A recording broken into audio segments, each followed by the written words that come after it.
Your kind doesn't belong in this neighborhood. I don't care what papers you have. That's exactly what Patricia Worthington spat at me while 7 police cruisers surrounded my moving truck, their lights painting my new front lawn in alternating red and blue.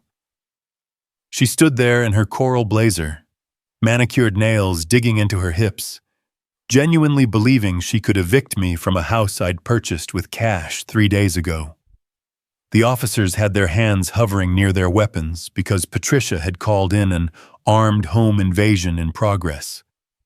The irony was beautiful. She'd weaponized law enforcement against me, not knowing I owned the very road those squad cars had driven on to get here. What Patricia didn't realize was that 3 hours before this circus began, while unpacking boxes in my basement, I'd discovered something in my property deed that would flip her entire kingdom upside down. The federal asset forfeiture auction, where I'd bought this place, came with an unexpected bonus that nobody had noticed for 40 years. But I'm getting ahead of myself. Let me explain how a simple moving day turned into a federal investigation that landed an HOA president in prison for 12 years. My name is Mason Blackwood, and until 6 months ago, I was finishing my final contract as a military cybersecurity specialist in Virginia. After 15 years of government work, I'd saved enough to buy something nice, somewhere quiet. The house at 47 Meadowbrook Lane appeared in a federal auction listing, seized from a pharmaceutical executive who'd been running an opioid pill mill. The photos showed a gorgeous colonial with mountain views, and the price was right. $285,000 for a property worth at least $450,000. If you've ever had a neighbor try to run you out of town on day one, smash that like button right now and subscribe, because what I did next with their precious private road will blow your mind. Patricia thought she owned this street. Turns out, I did. The morning of October 15th started perfectly. The moving company arrived at 8 a.m. sharp, and by noon, most of my furniture was positioned where I wanted it. That's when I noticed the first oddity. Every delivery truck had to pass through an ornate brick entrance marked Willowbrook Estates, Private Community. Strange, considering my realtor had specifically confirmed this property wasn't part of any HOA. The federal documents were crystal clear. 47 Meadowbrook Lane sat outside any homeowners association jurisdiction. I was arranging boxes in the garage when a white Cadillac Escalade pulled into my driveway, followed by a silver Mercedes and a black BMW. 6 people emerged like they were conducting a military operation. Leading them was Patricia Worthington, though I didn't know her name yet. She wore that coral blazer like armor, her blonde hair shellacked into a helmet that wouldn't move in a hurricane. "Excuse me," she called out, not waiting for me to respond, before marching straight up my driveway. "We need to discuss your situation immediately." 5 other people flanked her, each holding clipboards and wearing matching navy polos with Willowbrook HOA board embroidered on the chest. They positioned themselves in a semicircle, blocking my garage entrance. The whole thing felt rehearsed, like they'd done this before. "Mason Blackwood?" Patricia didn't wait for confirmation. "I'm Patricia Worthington, president of the Willowbrook Estates Homeowners Association. You've made a serious error purchasing this property without HOA approval." I set down the box I was holding, careful to keep my voice level. "There's no error. This property isn't part of your HOA." Her laugh was sharp, practiced. "Every property in this development falls under our jurisdiction. Your unauthorized moving activities constitute multiple violations." She pulled out a manila folder, extracting a document with theatrical precision. "This is our incorporation charter from 1987, clearly showing your lot falls within our boundaries." Something about that document bothered me immediately. The paper was too white, too crisp for something supposedly 37 years old. But what really caught my attention was the font. I'd spent years reviewing government documents, and Calibri wasn't invented until 2004. This charter was newer than my truck. Interesting document, I said, pulling out my phone to photograph it. Mind if I review this with my attorney? Patricia's eye twitched. There's nothing to review.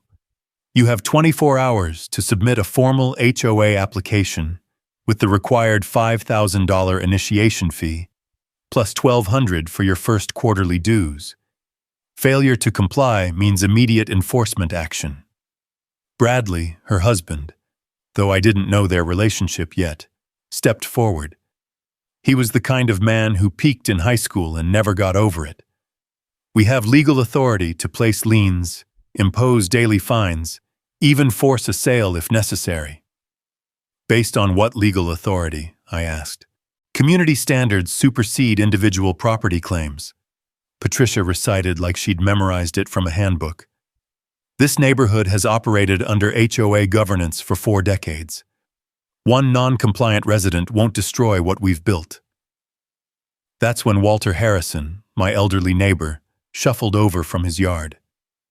93 years old, sharp as a surgical scalpel, and apparently tired of watching this performance. Patricia, you're embarrassing yourself again, Walter said, his voice carrying the authority of someone who'd lived here longer than anyone.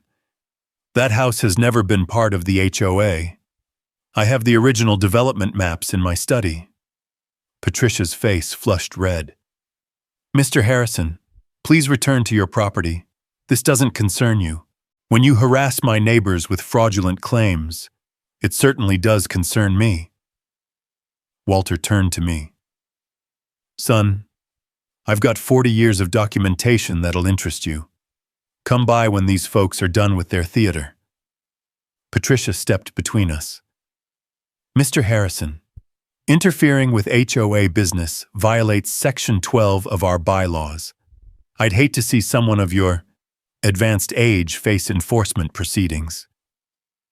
The threat against a 93-year-old veteran made my blood pressure spike. But Walter just chuckled. Patricia, I was reviewing property law before you were born. Your made-up rules don't scare me. She spun back to me, her composure cracking. You have 24 hours. Submit to HOA authority or face the consequences. What consequences? I asked. Her smile was predatory. The kind that make people wish they'd never moved here. The board members retreated to their vehicles in formation, Patricia pausing at her Escalade to make a phone call. I caught fragments. Need immediate response. Yes. Armed. 47 Meadowbrook. Walter shook his head. She's calling it in. Better prepare yourself, son. She did this to the Johnsons 2 years ago. They lasted 3 weeks before selling at a massive loss. What do you mean calling it in? 911. She'll claim you threatened her, that you're dangerous. Standard playbook when someone challenges her authority. I looked at my concealed carry permit wallet card, a legal document in this state, and realized Patricia had probably already noticed the slight bulge under my shirt. Military habits die hard, and I never went anywhere unarmed anymore. She was going to use that against me. Walter, do me a favor. Start recording with your phone.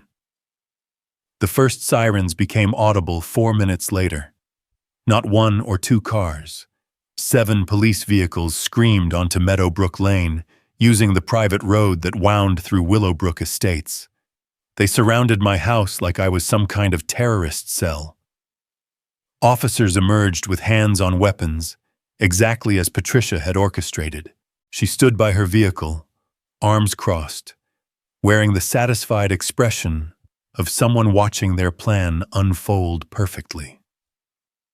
Her board members had strategically positioned themselves as witnesses, phones out, recording what they assumed would be my arrest. Sir, step out of the garage slowly with your hands visible, the lead officer commanded through his cruiser's PA system. I complied, keeping my movements deliberate and non-threatening. Officers, I'm the homeowner. I'm legally armed with a valid permit. Weapon is holstered at 4 o'clock position. I haven't threatened anyone. Deputy Thompson approached first, his hand on his sidearm but not drawn. 6'3", built like he'd seen real conflict, moved like former military. Our eyes met, and something passed between us. That instant recognition between people who'd served. Sir, we received a call about an armed individual threatening HOA board members and refusing to vacate private property. Deputy Thompson, I read his nameplate. I'm Mason Blackwood. I purchased this house through federal auction 3 days ago. These people showed up uninvited, demanded money, and threatened me with illegal enforcement action. I never made any threats.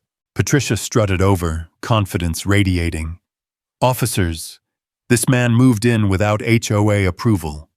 When we tried explaining the rules, he became aggressive, mentioned his weapon, and threatened board members. That's a complete fabrication, Walter called out, his phone still recording. I witnessed the entire interaction. Patricia threatened Mr. Blackwood, not the other way around. Thompson looked between us, assessing the situation. Mr. Blackwood, do you have documentation proving you own this property? Inside my office, may I retrieve it? I'll accompany you, Thompson said, then turned to the other officers. Maintain positions but stand down. This appears to be a civil dispute.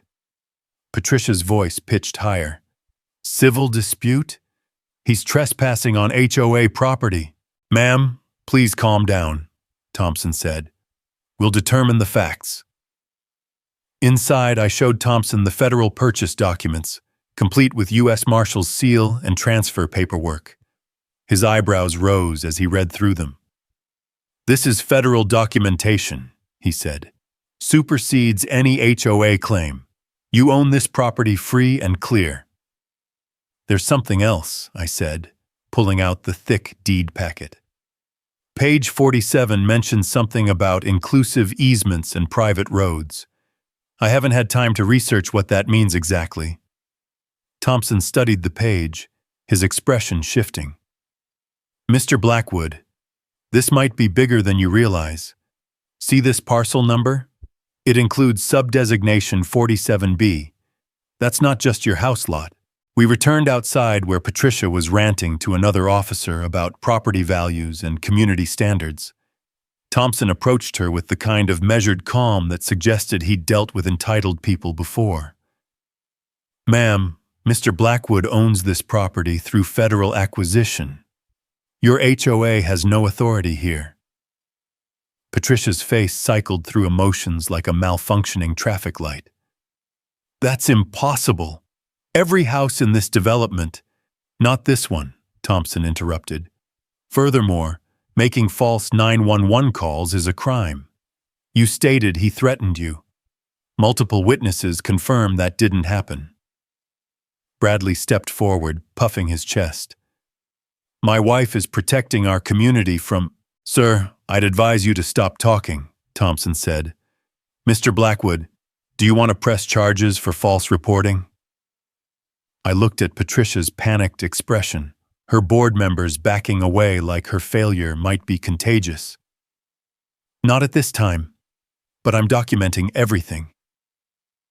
The police departed after 20 minutes, leaving Patricia standing in my driveway, visibly shaking with rage. She pulled out her phone, jabbing at the screen with enough force to crack it. This isn't over, she hissed. You think federal paperwork protects you? I've been running this community for 15 years. No one challenges my authority and wins. Walter laughed from his yard. Patricia, you might want to quit while you're behind. She whirled on him. You're going to regret interfering, old man. Both of you will. After they left, Walter invited me to his house. His study looked like a property law library had exploded. Boxes of documents, surveys, maps dating back decades. He pulled out a tube containing original development plans from 1983. Look here. He pointed to the private road connecting all the houses. Willowbrook Private Drive. The developer, Richard Sterling, went bankrupt in '85 before transferring the road to the HOA. The properties got sold, but the road itself remained with the original parcel. My heart rate accelerated. The original parcel that included my lot? Exactly. When the feds seized your house from that pill mill doctor, they got everything, including the road. Check your deed subsection. I'll bet it mentions parcel 47B. I pulled out my phone, opening the digital copy I'd saved. There it was, buried in subsection 12. Including all easements, infrastructure, and private roads designated as Parcel 47B, commonly known as Willowbrook Private Drive, running 3.7 miles from State Route 9 to the development terminus. Walter grinned. Congratulations, son. You don't just own a house Patricia can't touch. You own the only road accessing her entire kingdom. The magnitude hit me like a freight train.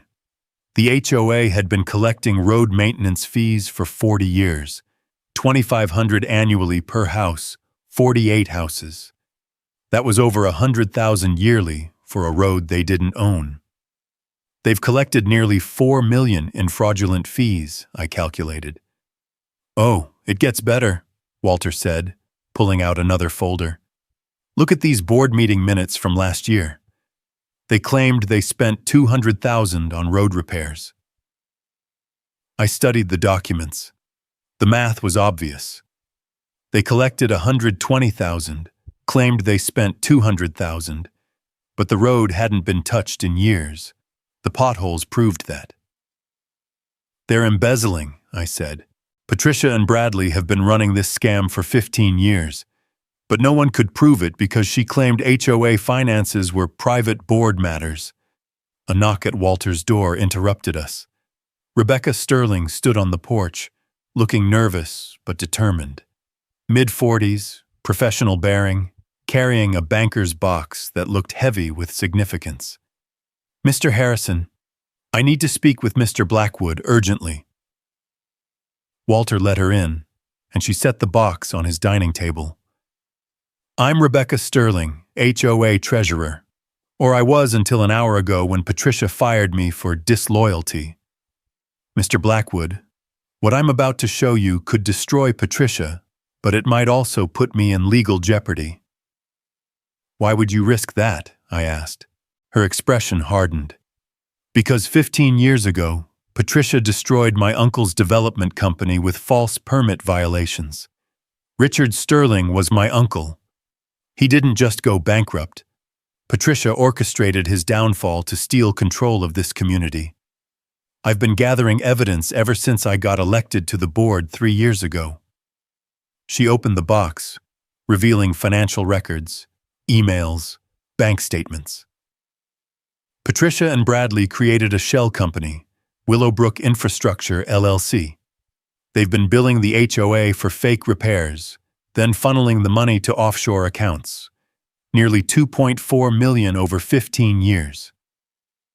The road maintenance fees, I said. Exactly. But here's the smoking gun. She pulled out a printed email chain. Patricia knew the HOA didn't own the road. She's known for 5 years, ever since she had a title search done for refinancing. She buried the report and doubled the maintenance fees instead. I studied the emails, my mind racing through possibilities. Patricia had committed federal wire fraud, tax evasion, embezzlement, and racketeering. But she'd also made a critical error. She'd threatened the wrong person. Patricia's face went white when she realized her HOA had been collecting money for a road they never owned. But here's my question. If someone stole $2.4 million from your neighbors over 40 years, would you expose them or negotiate? Comment below what you'd do because my choice involved the IRS, FBI, and a construction crew installing something Patricia never saw coming. That evening, Patricia escalated beyond anything rational. Around 10 p.m., I heard engines in my driveway. Through my security camera feed, I watched 2 trucks from Apex Protection Services park outside. 6 men in tactical gear emerged, carrying clipboards, but positioned like they were preparing for an assault. Patricia stood behind them in athletic wear, apparently trying to look casual while orchestrating whatever this was. She was on her phone, loud enough for my cameras to pick up fragments. Establish perimeter. Document any violations. He's considered hostile. I called Thompson directly. He'd given me his card earlier, mentioning he lived nearby and to call if Patricia tried anything else. She's got private security surrounding my house, I said. On what authority? Thompson sounded tired but unsurprised. She's calling it a community safety patrol. They're on the public street, technically, so probably not trespassing yet. I'm on my way, don't engage with them. But Patricia wasn't waiting. She approached my front door with 2 security contractors flanking her. The doorbell rang repeatedly, followed by aggressive knocking. Mr. Blackwood, this is HOA security. We need to conduct a mandatory property inspection for community safety compliance. I spoke through my video doorbell. You have no authority to inspect anything. Please leave my property. Refusal to comply with safety inspections carries a $500 daily fine, Patricia announced loudly, clearly performing for cameras. We have reports of hazardous conditions that threaten neighboring properties. What hazardous conditions? I asked. That's what the inspection will determine. Open the door or we'll document your non-compliance for legal action. Thompson's cruiser pulled up fast, lights flashing. He emerged already irritated. Ma'am, we discussed this earlier. You have no authority over this property. Patricia turned on him. Deputy, this is a civil matter. The HOA has contracted private security for community safety. We're not breaking any laws. Harassment is a crime, Thompson countered. So is trespassing. These men need to leave Mr. Blackwood's property immediately. The lead security contractor looked uncomfortable. We were told this was a routine HOA inspection. Did Mrs. Worthington mention the property owner had refused access? Thompson asked. The contractor's expression said everything. He motioned to his team. We're leaving. Ma'am, you'll receive a bill for false contract terms. Patricia's composure finally cracked completely. You can't just abandon a security contract. Watch us, the contractor said, and don't call us again. After everyone left, Thompson lingered. Mr. Blackwood, she's not going to stop. Whatever leverage you have, I'd suggest using it soon. That night, I made a decision. If Patricia wanted war, she'd get one. But it wouldn't be fought with harassment and intimidation. It would be fought with federal law and the one thing she never expected, her own road. I spent the remainder of the night researching property law, specifically about private roads and usage rights. What I found was beautiful in its simplicity. As the owner of a private road, I had absolute control over who could use it and under what conditions. The HOA residents had no legal right to access without my permission. Their houses were effectively landlocked without my cooperation. The next morning, I made 3 phone calls. First, to a construction company specializing in gate systems. Second, to my attorney from the military, who happened to specialize in property law. Third, to the regional FBI office's white-collar crime division. By noon, construction crews were installing posts for an electronic toll system at both entrances to Willowbrook Private Drive. Nothing aggressive, just modern toll collection equipment with cameras, card readers, and a gate arm that would control access. Patricia arrived within minutes, tires squealing as she slammed on her brakes just short of the construction zone. She leaped out, phone already recording. "What the hell do you think you're doing?" she screamed at the construction foreman. He barely glanced at her. "Installing a toll system on private property as contracted. This is HOA property. You're destroying community infrastructure." The foreman pulled out his work order. "Says here the property owner is Mason Blackwood. Parcellos 47B. You Mr. Blackwood?" I stepped out from behind my truck. "No, that would be me. And this is my road." Patricia's face went through several shades of purple. "You can't do this. People live here. This is our only access." "It's my road," I said simply. "According to 40 years of property records, the HOA never owned it. You've been collecting maintenance fees for a road that belongs to my parcel. That's fraud." Bradley screeched up in his BMW, jumping out before it fully stopped. "I'm calling our attorney right now. This is illegal imprisonment. You can't block access to our homes." "I'm not blocking anything," I explained calmly. "I'm establishing a usage fee for my private property. $50 per vehicle for non-residents. HOA residents can purchase monthly passes for a reasonable fee." "What fee?" Patricia demanded.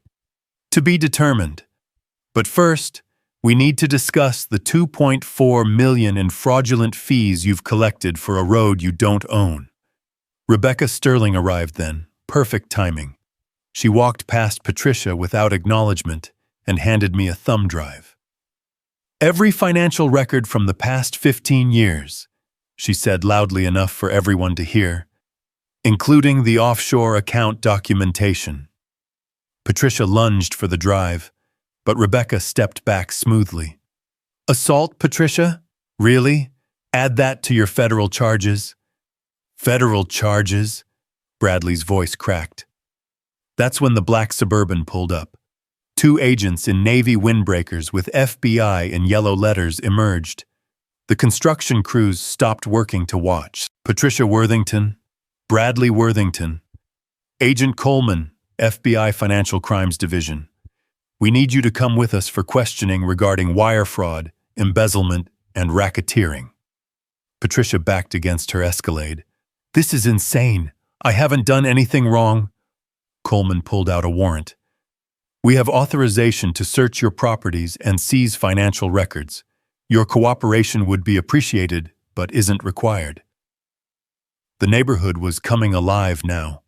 Residents emerging from houses, drawn by the flashing lights and drama. Patricia looked around wildly, seeking support, but found only curious and increasingly hostile faces. "You did this!" she snarled at me. "You destroyed our community!" "No," Walter said, approaching with surprising vigor.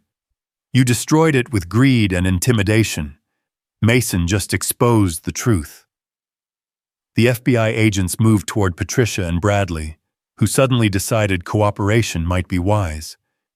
As they were escorted to the Suburban, Patricia turned back one last time. "The HOA will sue you into bankruptcy," she promised. "You'll never win against 48 homeowners." I smiled.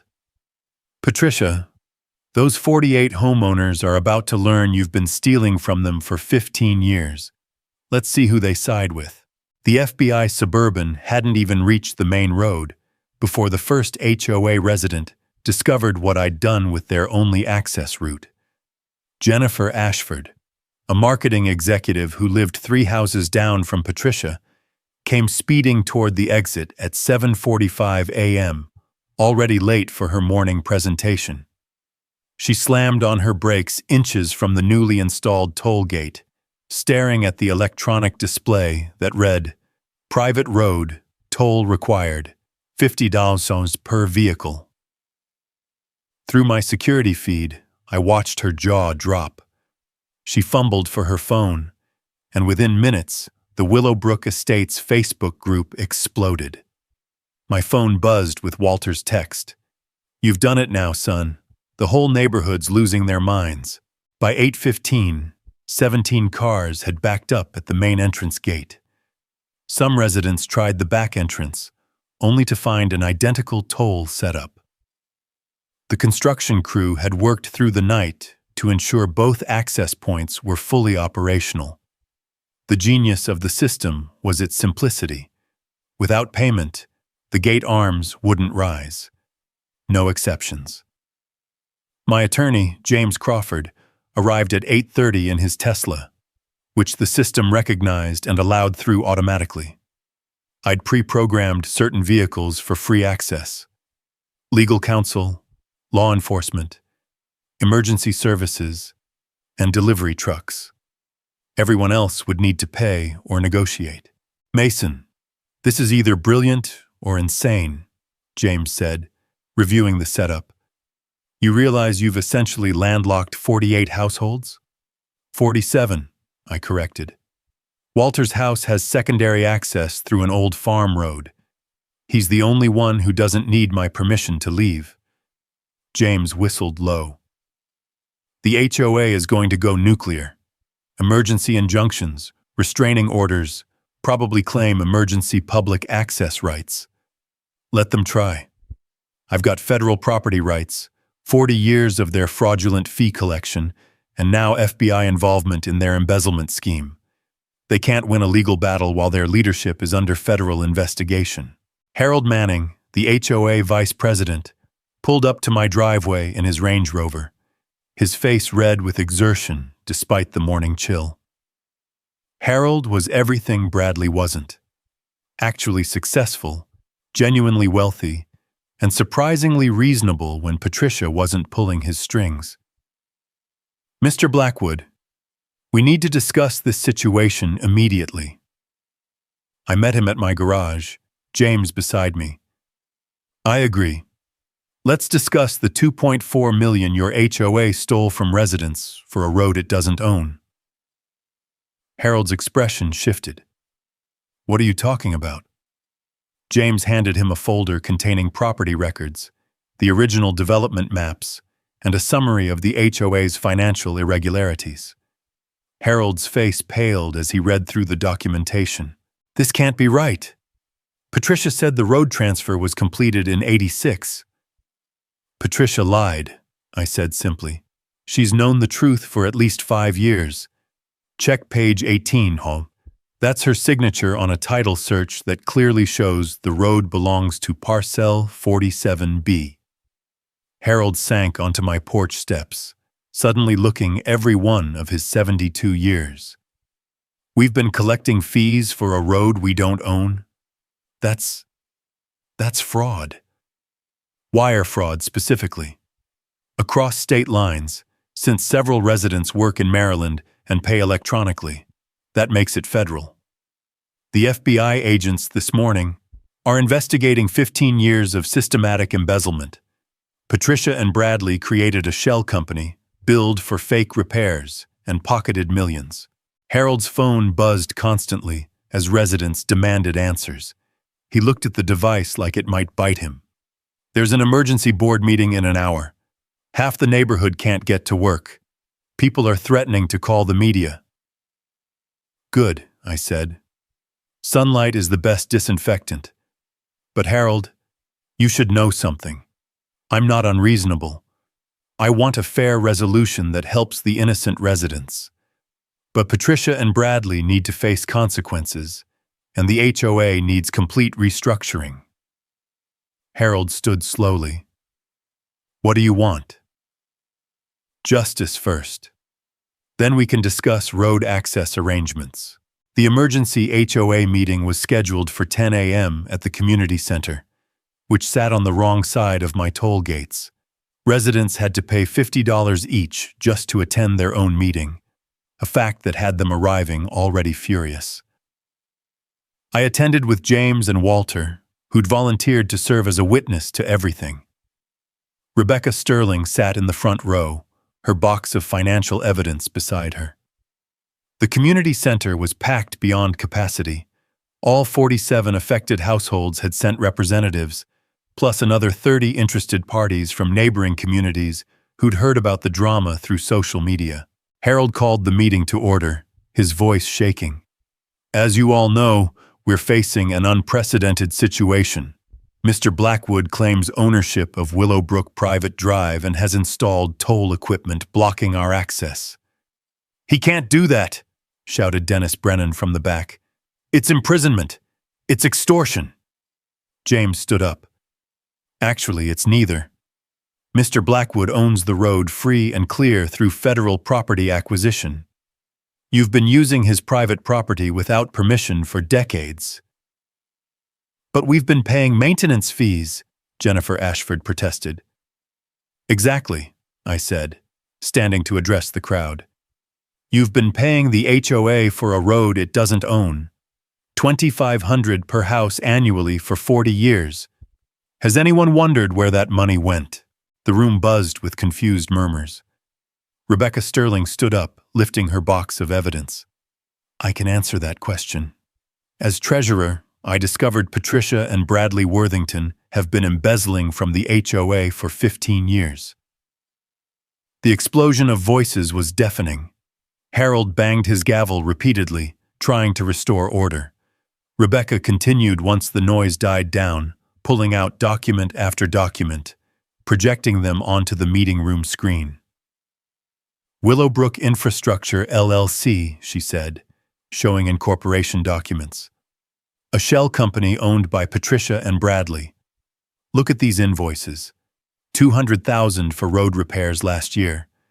But here's the actual contractor bid. They rejected for being too expensive. $38,000. They pocketed the difference. She clicked through spreadsheets showing years of false invoices, inflated costs, and mysterious transfers. The smoking gun was an email from Patricia to Bradley. Transfer another $40,000 to Cayman account. List as emergency pothole repair. That's our money, someone shouted. Our fees paid for their offshore accounts? Harold looked sick. I need a motion to suspend Patricia and Bradley from all HOA positions pending investigation. Motion, came from 6 voices simultaneously. Second, from a dozen more. All in favor? Every hand shot up. Motion carries unanimously. Rebecca, as treasurer, can you freeze HOA accounts? Already done, she said. I also contacted our bank about the fraudulent transactions. They're cooperating with the FBI investigation. Dennis Brennan stood up again. This is all fascinating, but we still can't leave our homes without paying this guy $50. My wife's trapped at home with 2 kids. I stepped forward. Mr. Brennan, your wife voted for Patricia in the last 4 elections, despite multiple residents raising concerns about financial transparency. Everyone here enabled this corruption through apathy or willful blindness. We didn't know, Jennifer protested. Walter laughed harshly. You didn't want to know. I tried showing people these property records 3 years ago. Patricia convinced you I was senile. Here's my proposal, I announced. I'll offer monthly passes to established residents for a reasonable fee. New residents will need to pay market rates. Emergency services and essential deliveries remain free. But first, the HOA needs to acknowledge my ownership officially and agree to cooperate with federal investigators. How much for monthly passes? Harold asked. $1 per month for the first year, while we sort out the legal issues. After that, fair market value based on usage and maintenance costs. The relief in the room was palpable. $1 was symbolic, essentially free. But it established the principle. This was my road, used with my permission. There's one condition, I added. Full transparency. Every HOA financial record for the past 15 years becomes public. Every resident gets to see exactly how their money was spent or stolen. Harold nodded. I motion for complete financial transparency and cooperation with Mr. Blackwood's ownership claim. This time, the vote was unanimous but somber. People were realizing they'd been victims of a massive fraud perpetrated by someone they'd trusted with their money and community leadership. 3 days later, Patricia made bail and immediately went on the offensive. She hired a crisis management firm and started spreading her version of events on social media. According to her posts, I was a dangerous outsider using technicalities to terrorize a peaceful community. She painted herself as a devoted community leader being persecuted for standing up to a hostile takeover. The problem with her narrative was that Rebecca had receipts, literally. She created a website called Willowbrook Truth and posted every fraudulent invoice, every inflated charge, every email discussing offshore transfers. The evidence was overwhelming and undeniable. Patricia's supporters dwindled as neighbors discovered personal impacts. The Johnsons learned the emergency levy that cost them $5,000 went straight to Patricia's kitchen renovation. The Nguyen's discovered their special assessment for road repairs actually funded Bradley's boat purchase. But Patricia wasn't done. She attempted one last desperate play. At 2 a.m. on a Thursday, security cameras caught her and 3 hired men attempting to destroy the toll equipment with sledgehammers. What she didn't know was that I'd anticipated this. The equipment was reinforced with steel posts sunk 4 feet into concrete. The hammers bounced off harmlessly, while silent alarms alerted both me and law enforcement. Deputy Thompson arrived within minutes, catching them red-handed. The destruction of private property worth over $100,000, combined with violating bail conditions, meant Patricia went back to jail immediately. This time, no bail. The federal investigation moved quickly after that. The FBI found $16 million in offshore accounts traced to HOA funds from 3 different communities Patricia had managed over 20 years. She hadn't just stolen from Willowbrook. She'd been running the same scam in 2 other developments. Bradley cracked under interrogation, agreeing to testify against his wife in exchange for a reduced sentence. He revealed the full scope of their operation: fake contractors, inflated invoices, even charging for landscaping on common areas that didn't exist. The trial lasted 3 weeks. I testified about the road ownership, presenting the federal documents that proved Patricia knew she was collecting fees fraudulently. Rebecca provided financial forensics that traced every dollar stolen.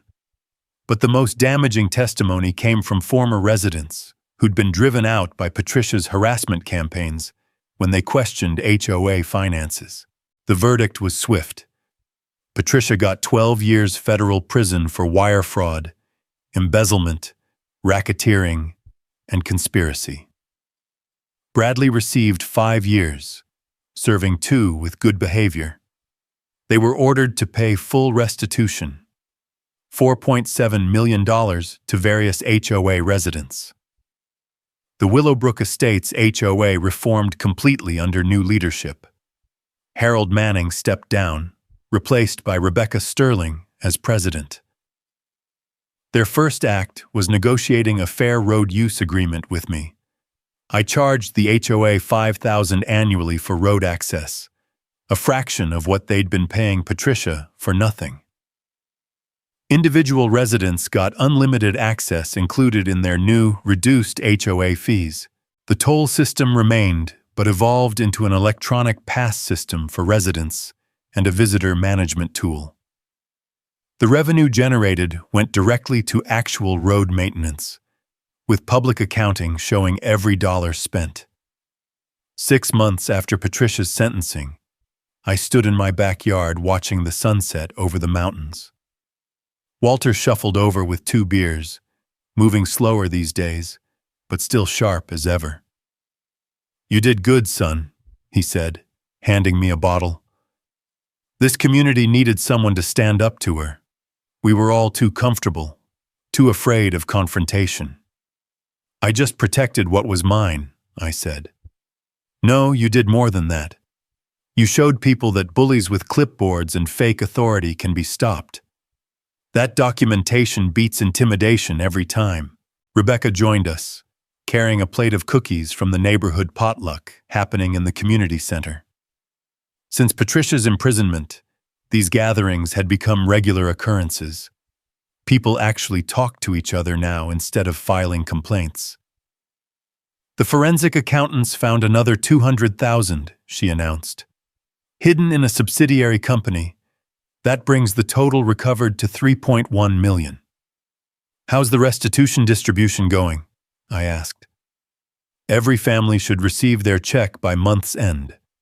Average payment is around $65,000 per household. For some people, it's life-changing money. Walter chuckled. Patricia wanted to preserve property values. Ironically, returning stolen money has done more for property values than any of her enforcement actions ever did. He was right. Houses in Willowbrook Estates were selling for 15% above market rate. The notoriety had faded, replaced by a reputation as a transparent, well-managed community that had overcome corruption. The federal prosecutor contacted me last week with an interesting update. Patricia had been transferred to a federal facility in Texas, where she'd immediately tried establishing herself as the pod boss, creating committees and trying to enforce standards on other inmates. It hadn't gone well. Turns out, federal inmates don't respond well to HOA-style governance. Bradley was released after 2 years, immediately divorced Patricia, and disappeared to Florida, where he apparently works as a restaurant manager. The last anyone heard, he was living in a studio apartment and driving a 20-year-old Honda. The boats, luxury cars, and country club memberships were all gone, liquidated to pay restitution. I kept the toll system operational, but modified. Residents had free, unlimited access, while visitors paid a modest $5 fee that went into a road maintenance fund managed by a third-party accounting firm. Full transparency, public records, and quarterly reports to residents. The gate served another purpose. It reminded everyone that property rights matter, that documentation beats intimidation, and that sometimes the person you try to run out of town on day one owns the very ground you're standing on. Patricia's house went into foreclosure. The HOA bought it at auction and converted it into a community center annex. They named it the Transparency Hall and used it for storing and displaying all HOA records, available for any resident to review at any time. There's something poetic about Patricia's former home becoming a monument to the financial transparency she'd fought so hard to prevent. 1 year after that first confrontation, I hosted a barbecue for the entire neighborhood. 45 of the 47 households attended. The 2 who didn't were Patricia's last remaining supporters, who'd quietly listed their homes and moved away rather than face their neighbors after defending her so vigorously. During the party, Harold Manning pulled me aside. Mason, I owe you an apology. When you first moved in, I assumed you were just another troublemaker Patricia needed to handle. I was so wrong. You were trusting your elected leader, I said. That's not wrong, just unfortunate when that leader is corrupt. Still, I should have questioned things. $2,500 a year for road maintenance that never happened? I'm a retired CFO. I should have demanded to see receipts. The party continued past midnight, with neighbors sharing stories about Patricia's ridiculous enforcement actions over the years. The $100 fine for a garden gnome facing the wrong direction. The $1,000 penalty for a basketball hoop that was architecturally inconsistent. The $3,000 special assessment for emergency aesthetic improvements that turned out to be Patricia's new outdoor kitchen. Rebecca and I had grown closer through the ordeal. Fighting corruption together, apparently, is a bonding experience. She'd moved into my place 6 months ago, bringing a sense of warmth the house had been missing. We were planning to marry next spring, with the ceremony in the community center and reception on the road Patricia once claimed to own. The federal prosecutor called yesterday with news that Patricia File Amorsem Pshul, claiming ineffective counsel and judicial bias. It was denied in record time. She'd also apparently started a prison newsletter about maintaining standards in difficult circumstances that nobody reads. As I write this, it's been exactly 2 years since that October morning when Patricia Worthington stood in my driveway and told me my kind didn't belong in her neighborhood. She's serving year 2 of a 12-year sentence in federal prison. Bradley is somewhere in Florida, presumably staying far away from HOAs. The Willowbrook Estates HOA is thriving under transparent Democratic leadership, and the road? It's still mine.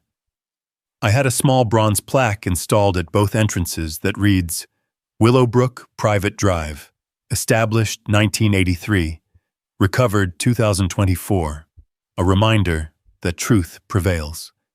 Every morning, Patricia's former supporters drive over my road to get to work, past that plaque, probably grinding their teeth, but unable to deny the simple fact. The person they tried to force out on day 1 owned the very asphalt under their tires. Sometimes justice doesn't come from fighting harder or shouting louder. Sometimes it comes from reading the fine print, keeping good records, and having the patience to let corrupt people reveal themselves. Patricia thought she was protecting her kingdom from an outsider. Instead, she handed that outsider the keys to the castle and a federal case that ended her reign permanently. The HOA still exists, but it's what it should have always been. A service organization for residents, not a weapon for petty tyrants. Board meetings are broadcast online, financial records are public, and enforcement actions require a 75% resident vote. Walter passed away 6 months ago, peacefully in his sleep. He left me his collection of property documents and a note. Keep fighting the good fight. Bullies with clipboards are everywhere. Stop them when you can. I kept the toll system not for the money, but as a monument to what happens when false authority meets actual ownership. Every time someone drives through those gates, they're reminded that Patricia Worthington, the woman who terrorized a neighborhood for 15 years, was brought down by the simple fact that she never actually owned what she claimed to control. The road is mine. The victory is the community's. And Patricia's 12-year sentence is a reminder that karma sometimes arrives in a federal sedan with FBI agents who've reviewed your offshore banking records. Some people asked if I felt bad about sending a 54-year-old woman to federal prison. My answer is always the same. I didn't send her anywhere. Her greed, corruption, and cruelty bought that ticket. I just made sure she got on the right bus. The moral of this story isn't complicated. If you're going to claim authority over someone's property, make sure you actually own it first. And if you're going to call the cops on someone for moving into their own home, definitely make sure they don't own the road you need to leave yours. Patricia Worthington learned these lessons the hard way. 12 years in federal prison is a long time to think about the difference between actual authority and the kind you print on a laminated card from an office supply store. Every day she spends behind bars is a day the 48 households of Willowbrook Estates spend free from her tyranny, driving on my road with gratitude instead of fear. Justice served, one toll at a time. 2 weeks ago, I received a letter forwarded from the federal prison. Patricia's handwriting, still perfectly neat despite her circumstances, filled 3 pages with what read like a corporate performance review of my hostile takeover. She critiqued my toll booth pricing structure, suggested improvements to the gate timing mechanism, and included a hand-drawn diagram for optimal traffic flow management. Even in federal prison, she couldn't stop trying to control infrastructure she never owned. I framed the letter and hung it in my garage, right next to the original federal deed. Rebecca thinks I'm crazy, But there's something poetic about displaying the evidence of Patricia's inability to change, even after losing everything. Some people learn from their mistakes. Others spend 12 years writing procedures for property they'll never see again. The new HOA president, Rebecca, implemented something Patricia would have despised: monthly Transparency Tuesdays, where any resident can review any financial document from the past 20 years. The first session revealed Patricia had spent $8,000 of HOA funds on a feasibility study for speed bumps that were never installed. The consultant? Her cousin in Delaware who ran a landscaping business. Last month, Hollywood came calling. A production company wants to buy the rights to our story for a limited series. They offered enough money to repave the entire road twice over. I'm considering it, with one condition. Patricia gets no royalties. Her crimes shouldn't become her retirement fund. The road that Patricia claimed to own now generates enough toll revenue from visitors to fund a neighborhood scholarship program. This year, 2 Willowbrook kids will attend college partly thanks to the $5 fees their parents' guests pay to visit. Patricia wanted to preserve her kingdom. Instead, she inadvertently funded futures she'll never control. Sometimes the best revenge isn't just winning. It's transforming your victory into something that benefits everyone the villain claimed to protect.